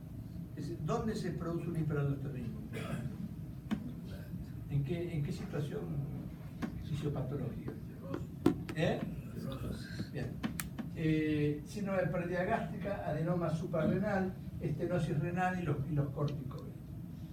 Añones no reabsorbibles, esto es raro, pero el aumento del flujo urinario por los diuréticos, por la furosemida, por ejemplo, la acidosis tubular renal tipo 1 y 2, cursan con hipocalemia, la 4 con hipercalemia, el síndrome de Bartter, mantenimiento, a nivel transcelular, el movimiento transcelular, la insulina, la alimentación. Recuerden que la alimentación parenteral puede producir hipocalemia, ¿no? Y la parálisis periódica, como ya les marqué, que hacen grandes pérdidas de potasio por la orina. Bueno, la clasificación de la hipocalemia, leve, moderada y grave. Recuerden que a partir de la moderada ya podemos tener problemas de arritmias, es el grave problema que tiene el paciente. Las manifestaciones clínicas, musculares, parecias, puede haber hasta parencias diafragmáticas, ¿no? Hipoventilación, ilio. Después las renales, la diabetes insípida, puede producir disminución del fósforo y disminución del pH urinario. Es interesante ver que las hipocalemias, les paso así y se los repito, las hipocalemias cursan con hipomagnesemia y con hipofosfatemia. Bien, las causas cardíacas, bueno, las extrasístoles y arritmias que todos ustedes conocen y se les pueden ocurrir. Cuando el potasio es menor de 2,5, esto es un gráfico que quiere mostrar que a medida que va disminuyendo el potasio de lo normal, que es 3,5, hasta 1, que puede terminar en una torcida de pulso. Yo nunca me voy a olvidar, una vez en la vida, traté, no sé si fue, mirá lo que es la vida, ¿no? El jefe de la unidad coronaria hizo una torcida de punta en la unidad coronaria. Estaban todos los cardiólogos tratando de chocarlo y no lo sacaban. Lo chocaban porque se lo confundía con una fibrilación ventricular. El tema que yo justamente venía leyendo el caso, ¿no? Dije, pero esto es una torcida de punta. Y como yo sabía que él venía tomando, y aparte era alcohólico, yo sabía que era alcohólico, y que venía tomando antigripales con beta-2, etc., digo, tiene hipocalemia y tiene hipomagnesemia. Y le empezamos a pasar magnesio y potasio, que me querían matar los cardiólogos, no querían matar, no. Bueno, fue pasarle los bolos que el tipo se recuperó, revivió. Y sobrevivió a eso. Bueno, entonces esto quiere decir que esto existe, ¿no? Hasta llevar, bueno, a la torsión ventricular, etc. Otra de las cosas que tiene la hipocalemia, a ver si está acá, es esto, es la presencia de la onda U y la inversión de la onda T. La onda T en la hipercalemia aumenta, pico, como un pico, tienda de campaña, y en la hipocalemia disminuye. Hay que tener cuidado porque yo tengo un distinguido médico que mandó hacer un cateterismo a un distinguido paciente creyendo que tenía una isquemia y lo que tenía era una hipocalemia. Fue tratarle la hipocalemia que la onda T revirtió. Por eso siempre que ustedes vean una onda T invertida, aunque tiene para los cardiólogos avesados, tiene sus diferencias en cuanto a la simetría, pueden hacer un diagnóstico diferencial. Bueno, esto es onda U, esto por acá, y debe haber una onda P. Bueno, estas son todas ondas U. ¿Alguna vez pudieron identificar una onda U? Sí, no, sí. Bueno, esto es el déficit, se puede calcular. Bueno, esto es importante. Ahora vamos a entrar al tratamiento. El tratamiento, cuando un paciente tiene 3 de potasio, digo que perdió el 5% de su potasio corporal total. Cuando tiene menor de 3, perdió el 10%. Cuando tiene 2,5, perdió el 15%. Y cuando tiene menos de 2, perdió el 20%. ¿Tá? 5, 10, 15 y 20. Recuerden, estos números son buenos tenerlos de memoria en la cabeza. Después le paso la charla. El déficit, ¿cómo se calcula? Yo digo, un paciente tiene 50 miliequivalentes por kilo de potasio. O sea, que un paciente de 80 kilos tiene 4.000 miliequivalentes de potasio. Si yo pierdo, vamos a hacerla fácil. Acá estos me ponen 70 kilos, 7 por 5, 35. 3.500 miliequivalentes. Perdió el 15%, perdió 525 miliequivalentes. Fíjese todos los miliequivalentes que perdió. En un caso de una moderada a severa, perdió 525 miliequivalentes de potasio. Estos 525 se reponen el 70% en 24 horas y el resto al otro día. Y acá yo quiero ir a una cosa que veo todos los días, que es un mito, que no sé de dónde lo saca, y si alguien me trae bibliografía, yo le voy a agradecer porque nunca encontré nada. Viene el residente o viene el muchacho joven, agarra y le dice, el paciente tiene hipocalemia. ¿Qué hace? Ustedes también lo hacen. Agarran un Baxter, ¿no? De solución fisiológica, nunca de dextrosa, y le ponen 60 miliequivalentes de potasio. Dice, le hice la carga de potasio. Ah, qué bien. Pero si vos tenés un déficit de 500, si vos debés 500.000 pesos, ¿lo arreglás al banco con 60.000 pesos? No. Puede, digamos, disminuir la ansiedad del banquero por ¿cuánto tiempo? 2 o 3 días. Bueno, en el potasio menos, porque ese potasio, como es intracelular, se va para adentro, a donde falta. Hay también un tema de gradiente. Entonces, si vos le pasás 60 miliequivalentes, sí, obviamente, si vos le haces el ionograma a la hora, vas a encontrar que el potasio subió de 2,5 a 3, 3,2. Pues ya está, el paciente bien. Mentira, porque yo sé que mañana vuelve a bajar. Entonces, el potasio, a no ser que sea una urgencia, como les relaté, que el paciente tenga arritmias letales, arritmias severas, se debe pasar en infusión continua en 24 horas. No pasar, porque no tiene ningún sentido, en forma intempestiva, porque puede producir intoxicación por potasio. Sobre todo cuando el catéter de la vía central no está bien puesto. Entonces, tenemos que hacer, en este caso, hacemos 350 miliequivalentes de potasio, se lo pasamos en 24 horas y después el resto. Esto quiere decir, este gráfico, no se asusten, quiere decir que pequeños cambios, o sea, cuando un paciente, ahora ya ni me acuerdo, acá dice, cuando un paciente tiene 3 de potasio, quiere decir que perdió 300 miliequivalentes. Y cuando un paciente tiene 2,5 de potasio, quiere decir que perdió en este estudio 500 miliequivalentes. Se dan cuenta que la relación del potasio plasmático y las pérdidas no son muy simétricas. Uno no se puede confiar en el potasio plasmático. Es traicionero. Es traicionero. Bueno, compuestos de potasio no viene al caso. Tratamiento oral tampoco viene al caso. Accesos. El acceso periférico no hay que usar grandes concentraciones de potasio, pero saben porque produce flebitis. El acceso central es el mejor, siempre que tienen que pasar infusiones de potasio medias concentradas, que hablo de concentrado, no más de 40 milicalentes por litro, o un poco más, 40 milicalentes en 500 minutos se puede pasar, y tratar de no infundir, con esto no estoy muy de acuerdo, de 10 a 20 miliequivalentes por hora. Eso es lo normal, imagínate, 10 miliequivalentes, 20 miliequivalentes por hora, en 24 horas son 400 miliequivalentes. Ahí podés reponer, digamos, la mayoría de las hipocalemias. En 400 miliequivalentes, ¿cuántas ampollas son? Como 25 ampollas, ¿no? ¿Ustedes reponen más de 25 ampollas?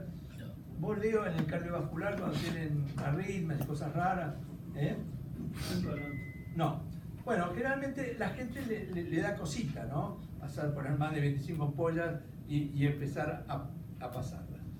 Por vía central, vos podés poner una gran cantidad de concentración de potasio, pero ojo, que la vía central no te pase que se te metió en la aurícula, porque si se te metió en la aurícula, en la punta del catéter, cuando se apoya sobre la aurícula, sobre el músculo, ¿no?, del corazón, cuando empieza a bajar el potasio, la célula, la fibra miocárdica hace una lectura de hiperpotasemia. ¿Se comprende? De vuelta está pasando 40 miligramos por litro, pero para ella hay 500, 600 miligramos por litro, porque le llega justo ahí. Y eso puede producir arritmias letales. Por eso siempre hay que mirar dónde está el catéter y dejar que el catéter esté flotando en la vena cava.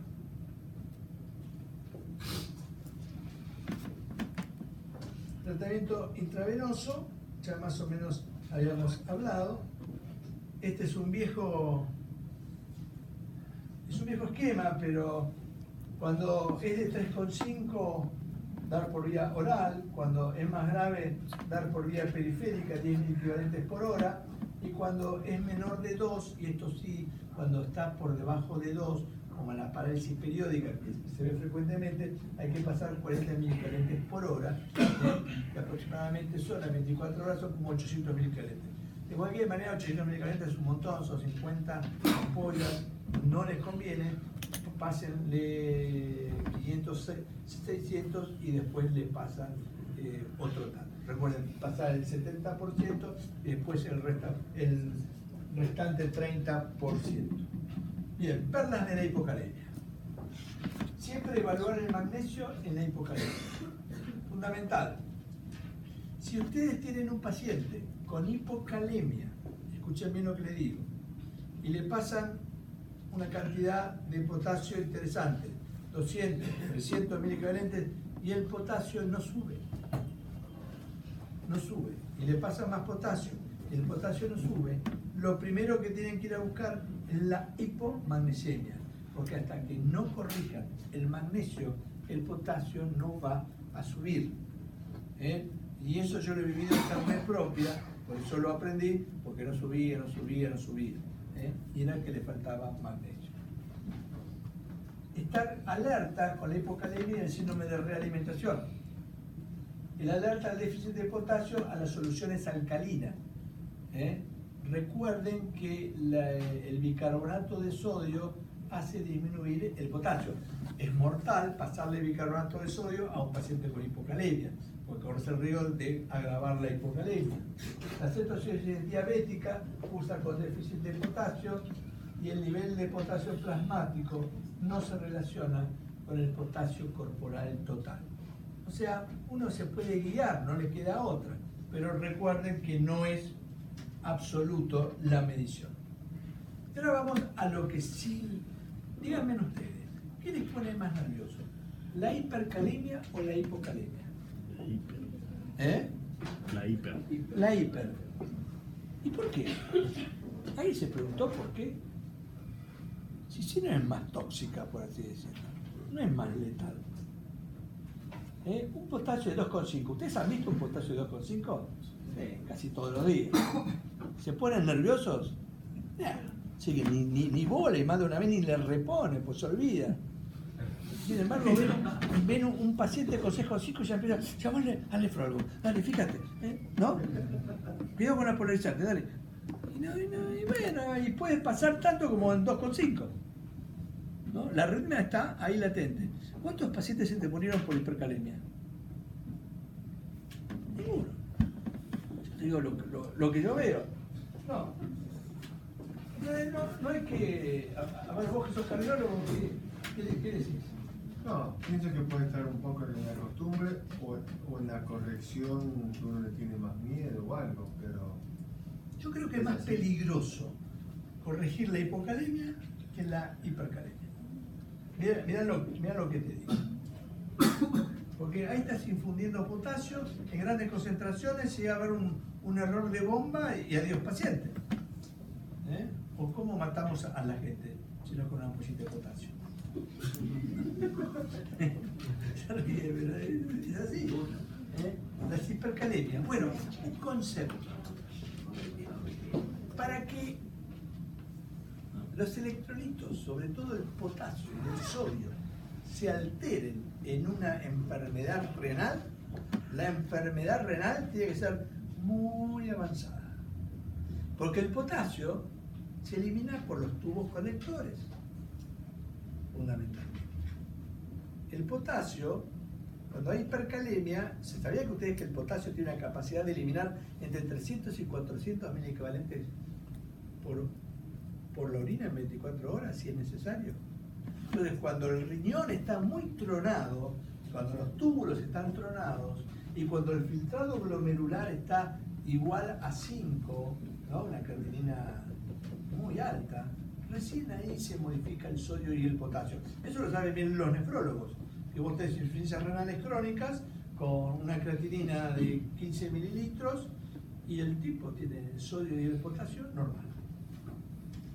Entonces, cuando hay una alteración severa de la función renal y cuando hay un ingreso aumentado, ¿no es cierto? Por sangre almacenada, son cosas raras, el ingreso aumentado puede ir a la hipercalemia. Pero una de las cosas, ya vamos a ver, esto no es lo más común, los movimientos transcelulares como los beta-bloqueantes, el déficit de aldosterona o de insulina y las hiperglucemias pueden producir en un primer momento, ¿no es cierto?, aumento del potasio intracelular. Bueno, análisis celular a veces en algunos pacientes con leucosis, con síndrome de aplastamiento, hay que tenerlo en cuenta, o cuando se usan drogas como la succinilcolina, ¿no? Hay que tenerlo en cuenta. Pero lo más frecuente, a ver si está acá, es esto, lo más frecuente son las drogas. Y de las drogas más frecuentes son los diuréticos ahorradores de potasio, como la espironolactona, el amiloide, el trantidene, etc. Y dentro de las drogas tontas que uno no se acuerda, la trimetropina, sulfametazol, el Bactrim puede producir hipercalemia y la heparina puede producir hipercalemia. Vamos a ver que a nivel de las enfermedades renales, el abuso de los analgésicos, la pielonefritis crónica, la uropatía obstructiva y sobre todo la cirrosis tubular renal tipo 4 puede producir hipercalemia. Pero lo que más se ve es insuficiencia renal muy avanzada con ingesta de drogas. Eso es lo que uno más ve. Bien. Bueno, leve, moderado, severa. 5.5, 5.9, leve, de 6 a 6.4 moderada y severa mayor de 6.5. Está bueno cuando tenemos una hipercalemia hacer un electrocardiograma. No es lo mismo. Un electrocardiograma normal, cuando vos tenés un potasio de 6 con un electrocardiograma normal, te puedes quedar más o menos tranquilo que no te espera nada terrible. Cuando el paciente supera los 6,5, Aunque el electrocardiograma sea normal, se puede debutar con una arritmia difícil, o sea, una arritmia letal. Estas son causas de hiperpotasemia espuria, o sea, tienen que tener cuidado. Esto es muy frecuente en los errores del laboratorio cuando las chicas le dejan el manguito, ¿viste? Cuando viene la bioquímica joven, y le ponen el manguito y vienen ustedes y se ponen a charlar con la bioquímica. Bueno, ahí es cuando se aprieta mucho y puede producir hipercalemia. Bien, el torniquete definitivo, ¿no? Almacenamiento prolongado de la sangre, la leucocitosis severa, y los trastornos genéticos pueden causar situaciones que simulan una hipercalemia y que no lo son. Bueno, esto es lo que hay que pedir, ¿no? Gases en sangre, glucosa, hemograma, osmolaridad, el gradiente transtubular. El gradiente transtubular está bueno, está en cualquiera de los teléfonos, porque tenemos que cuando el gradiente transtubular, no, esto es la osmolaridad, cuando la eliminación, cuando el paciente tiene hipercalemia y el paciente elimina menos de 6, ¿no? Es el número que te da, quiere decir que no está eliminando la cantidad de potasio necesaria. Electrocardiograma, la P picuda, ¿se acuerdan lo que le había dicho? Obviamente que la P picuda es un dato a tener en cuenta, y acá sí nos podemos poner un poco más nerviosos. Bien, acá a medida que va aumentando el potasio nos puede llevar a una taquicardia o fibrilación ventricular. La concentración de potasio sérico, 6 con cambios electrocardiograma, ojo, 6,5 independiente al electro, ¿no? Ahí hay que tener un poquito de precaución y empezar a tomar las medidas correspondientes. Esto es un algoritmo. Cuando yo tengo un paciente con hipercalemia, supongamos que el paciente tenga onda pepicuda, que tenga algún tipo de arritmia, que la cosa no me gusta, lo primero que tengo que hacer es gluconato de calcio, una ampollita de gluconato de calcio de 10.000 equivalentes. Y luego empezaré con medidas de juego a nivel transcelular, que es lo más rápido, meter el potasio que está fuera de la célula adentro de la célula. Acuérdense que adentro de la célula hay una gran palangana que le pueden poner potasio que no repercute sobre la electroneutralidad del potencial de membrana. Sobre el potencial de membrana no se va a hiperactividad,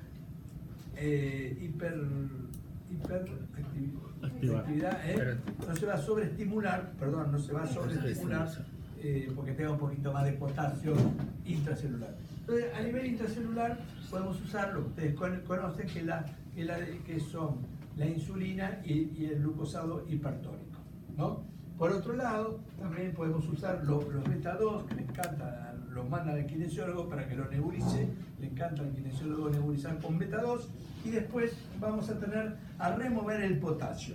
Removemos el potasio con diuréticos, la furosemida está buena para eliminar potasio, y el intercambio iónico con drogas como el calle-exalate, que son enemas que se hacen. Hay otro que se llama, ¿sabe cuál es el calle-exalate argentino? Regitin, una cosa así. Ya no se usa porque produce mucho irritación colónica, inclusive necrosis, ¿no? Del tubo digestivo, pero lo van a ver, capaz hay alguien que todavía sigue usando, son enemas que se hacen y después el paciente tiene diarrea rica en potasio. Y por último, y realmente fenómeno, la hemodiálisis. Si puede tener un tipo que lo conecte con el cookie, que le dé unas vueltas, enseguida le baja el potasio. Acá, de nuevo, podemos usar la redistribución celular, podemos usar la excreción o la estabilización de membrana. Bien, el gluconato de calcio aumenta el umbral de potencial de acción, restaurando la diferencia de 15 milivoltios entre el umbral y el potencial de reposo. Fíjense que el umbral es chiquitito.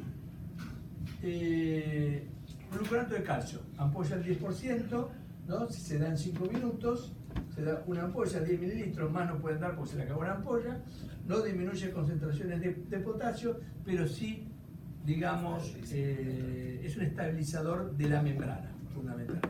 ¿Está? Bien, vamos a tener la reducción rápida de las concentraciones de potasio, la insulina, para que no haya hipoglucemia, usan, Textos. ¿qué usan? Para una hipoglucemia.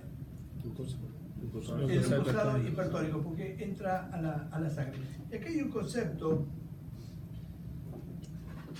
que realmente en los libros no lo cita, pero es muy interesante. La hipercalemia, como la hipocalemia, no es otra cosa que una relación contenido-continente. ¿Qué quiere decir? Si somos 4 en 2 ambientes, vivimos un departamento de 2 ambientes, ¿estamos apretados o no? Sí, está medio incómodo. Pero si tengo una casa de 300 metros, ¿estamos apretados o no? No estamos apretados. ¿Disminuyó la familia? No. Lo que aumentó es la casa. Lo mismo pasa con el potasio. La casa del potasio está formado por el glucógeno, que está dentro de los músculos la mayor cantidad de glucógeno. Y a mayor glucógeno o glucosa, ¿no? Mayor cantidad de potasio. El potasio es como la abeja a la miel o la mosca a la miel va y se mete inmediatamente. Cuando yo aumento la concentración de glucosa y glucógeno dentro del organismo, el organismo tiene más capacidad para tener potasio, agrando la casa. Y cuando tengo una hipercalemia, agrando la casa con glucosa y con la insulina. ¿Qué hace la insulina? Introduce el potasio en la célula. El potasio en la célula, ¿pero qué? En el fondo, ¿qué introduce? Introduce la glucosa dentro de la célula y arrastra al potasio que va corriendo a través de la glucosa, ¿no? Bueno, y esto es lo que pasa con la insulina. El beta 2, bueno, ya estimula esta bombita que todo el mundo la escucha y nadie le da bola, que la sodio ATP pasa, el sodio y potasio, y va entrando el potasio y sale el sodio, para mantener la electroneutralidad. Insulina glucosa, activa la bomba, lo que dijo, y pasa al compartimento intracelular. Dosis recomendada, acá está la fórmula, 10 unidades de insulina seguida de dextrosa al 50, ¿no? 25 gramos de glucosa, y luego se puede seguir con una infusión de 10 gramos, ¿no? Perdón, al 10%, con infusión de 10 unidades de insulina. A pasar en 60 minutos. Esto es muy rápido, en menos de 30 minutos ya empieza a bajar el potasio, una vez que lo pasaron. Los beta agonistas le hacen soluciones de 1 miligramo, 20 gotas cada 15 minutos. La frecuencia cardíaca del paciente es reciente, ¿no? Lo van manejando ustedes. Y el bicarbonato cayó en desgracia. El bicarbonato disminuye el potasio plasmático, es cierto, pero no en la rapidez y la efectividad que las soluciones estas polarizantes, ¿no? O el uso de los diuréticos. Ustedes expanden al paciente, le ponen glucosa, expanden al paciente para diluirlo, le ponen glucosa, le ponen insulina, le ponen furosemida, les hace más una nebulización y el potasio tiende a bajar. Y con todo esto, la resina antirrecardio catiónico, bueno, si ven que no baja, le pueden poner una resina, que es lo que se llama el Regitin, ¿no? Y si no anda con esto, tienen que ir a la hemodiálisis. Bueno, esto es todo lo mismo y los tiempos, el que baja uno y otro, pero no viene al caso. Bueno, muchas gracias por su atención y los libero y creo que cumplí con ustedes, me pasé el tiempo. Hasta luego.